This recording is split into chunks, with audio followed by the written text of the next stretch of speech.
I think it's impossible for a social media manager to not use AI at this point. It's all about finding efficient ways to do your job, and whether you like it or not, it's kind of like if you don't start using the AI tools, you're gonna fall behind. There's like so many things that happen all the time, but you kind of have to remind yourself very periodically to take a step back and look and really evaluate, like, is what I'm creating fitting into this broader strategy that I've created for myself? If I start to notice that there's a pattern, like, oh, whenever I do that, guess what? I get more comments. Can you tell us a little bit more about how AI's made it into your workflow? Yeah, for sure. I am currently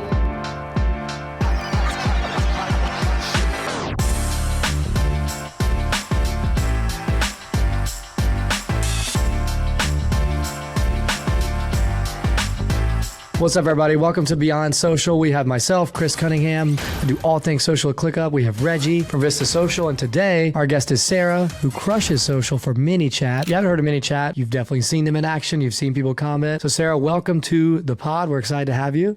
Thank you so much. I'm so excited to be here. Yeah, and look, you guys are crushing it. You have over 600K on Instagram. Everyone's seen you. Tell us about how long you've been at ManyChat and how the journey began. Yeah, so I started at ManyChat about a year and a half ago. I have always been a social media manager for about 5 years. Around 5 years. But I always worked freelance. I never thought that I would ever take a 9-to-5 job ever. I was like very against it. I loved working freelance and I ran an agency. But the opportunity came for at the time, YouTube manager at ManyChat, and I was like, oh, this is so aligned. I love ManyChat. I was using it for 2 years, and so I applied for the position. I got it, and now I run YouTube and also Instagram at ManyChat. Incredible, which are two of your best platforms. And look, let's start with Instagram. You've grown to over 600,000 followers. As a B2B brand, like I know how hard that is. It took us a while to get to over 500K as well. What do you think got you guys there? What hits for you the most in engagement? Yeah, so we've gone through a lot of transitions as a company, and obviously I have not been running our socials the entire time our company has existed. But most recently, what's really been working is when we talk about different topics within the broader creator economy. So not necessarily just creating content about our product 24/7,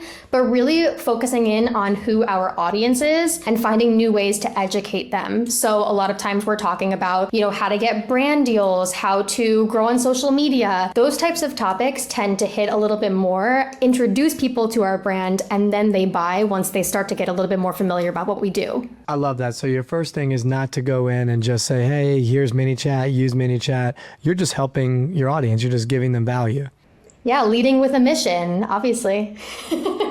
Would you say, obviously, like at Vista, we hear this all the time, like, hey, like being able to DM, comment to DMs and all that, like those automations are huge for the growth. How do you feel like that's played a role in ManyChat's actual social content? Obviously it's huge for us as well. It's funny because I used ManyChat for about 2 years before I started working here. So just as a creator myself, from using ManyChat, I was able to increase my engagement significantly on Instagram. And then obviously in our own posts, the same thing applies to that, where whenever we use those comment automations, we see tons of engagement, tons of comments. We see people commenting trigger words when we don't even ask them to, because we are ManyChat and they love to do that, which is hilarious. But yeah, definitely an increase in engagement. And then also because we get so many DMs, having as many followers as we do, and we have a lot of customers that DM us about customer service things, we've been able to automate a lot of those DMs as well to get them what they want without some of that frustration. So that's been a really big help as well when it comes to the automations. Do you have like a number that you try to do, percentage of like posts that are trying to go after new followers versus trying to like convert them into customers? Because some people just want to go all convert. I think that's a big mistake that I preach against. What is your I'm sure you don't have an exact number, but do you have like an idea, range of like how many of yours are just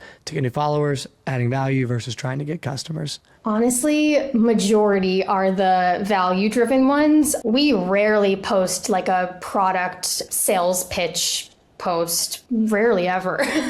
Sometimes we'll do like little mini ManyChat tutorials on Instagram, but I would say maybe like 20% of the time is like very product focused, whereas the rest is usually just broader social media education or just really showing us within the creator economy. So interviewing people at events, I do a lot of interviewing and street interviews and things like that. Really just getting involved with creators. That's kind of our main goal. So I would say maybe like 80-20 on Instagram specifically. Beautiful. That's what I would preach. And then, so you do a lot of the creation yourself. Here's what most people don't realize too. A lot of companies hire a social media manager and just say, good luck, right? Like, let's make some amazing content. Let's figure it out. What does a team look like for you? Do you have some editors? Do you have agencies? How do you bring the social life? Because I think too many times our social media managers get stuck doing all of this. It sounds like you do a lot. You're doing a lot of the interviews. How much are you doing? How much help do you have? Yeah, that's a great question. So I do manage the accounts myself. So anything that you see get uploaded to Instagram or YouTube, I'm the one there optimizing the videos, writing the captions, things like that. We do have a team of editors. So we have, I think at this point, like 3 or 4 video editors, some designed just for YouTube. A lot of the Instagram editing I'll do myself. Short form editing is a little simpler, but for some of the more advanced stuff, they'll help. And then we also have an entire content team. We have a whole team that is built for our written content. So think blogs, landing pages. We do not shy away from writers here. I actually love that about this company. It's not like we're, replacing our writing team with AI. In fact, we're hiring more.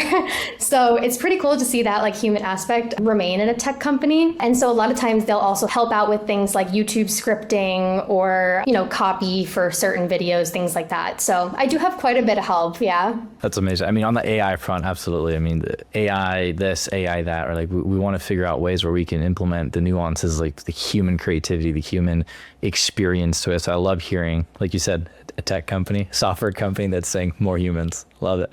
So on the flip side of that, though, I mean, I assume your team does use AI in some way, shape, or form, whether it's to figure out stuff that's working. Can you tell us a little bit more about how AI's made it into your workflow? Yeah, for sure. I am currently learning a lot of new tools. I think it's impossible for a social media manager to not use AI at this point, because the reality is that our job is kind of changing. Like, yes, I'm still going to be creating the content. Yes, I'm managing the strategy, but it's all about finding efficient ways to do your job. And whether you like it or not, it's kind of like if you don't start using the AI tools, you're going to fall behind. So for me personally, I've been learning the different functions within like Claude. I've been experimenting with a lot of like the AI creation tools. I've got early access to a new one that's coming out, which is super cool. Our design team does a lot of like AI generation for a lot of our designs. So it's very interesting, I guess, what we're able to do. I have some mixed opinions about AI sometimes, but at this point, you kind of have to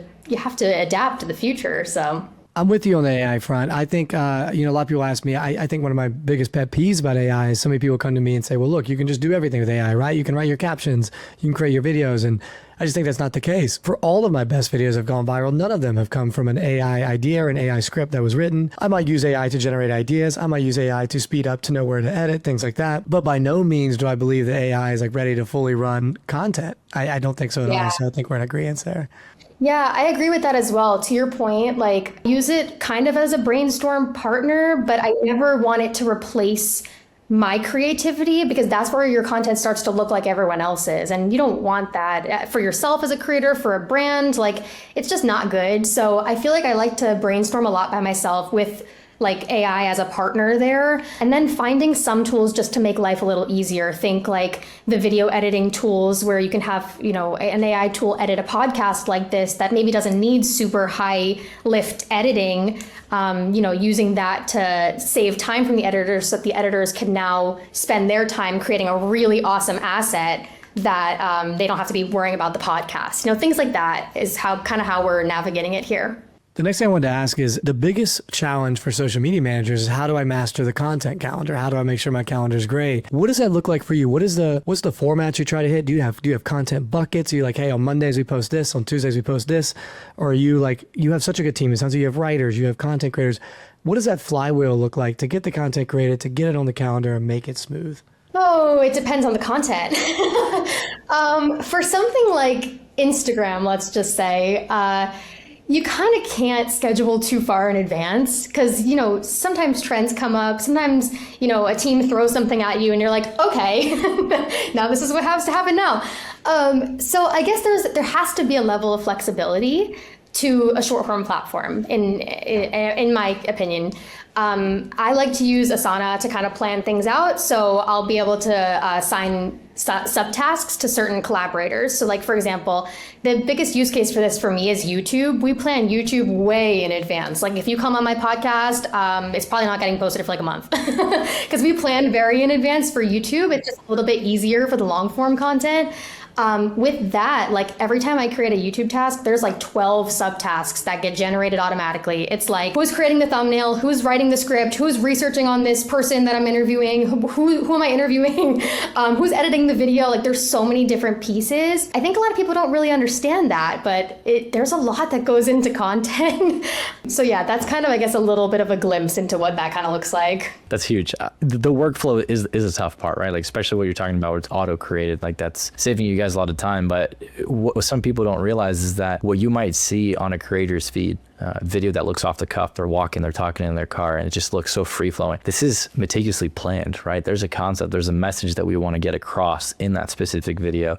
You've thought about the hook, you've thought about whatever, right? To get that video to that finished state. And it's definitely an underappreciated skill, I'd say. When we talk about wanting to get either a creator or a brand, social media manager that's trying to get that content calendar, the content strategy to be better, to reach more people, to connect with their audience, we want to figure out, like, is there a playbook? Is there something that we're missing? That if there's like this one or two key things that they can just turn on and start thinking a little bit differently, it would make waves in the way that their content performs. What do you think those couple of things might be?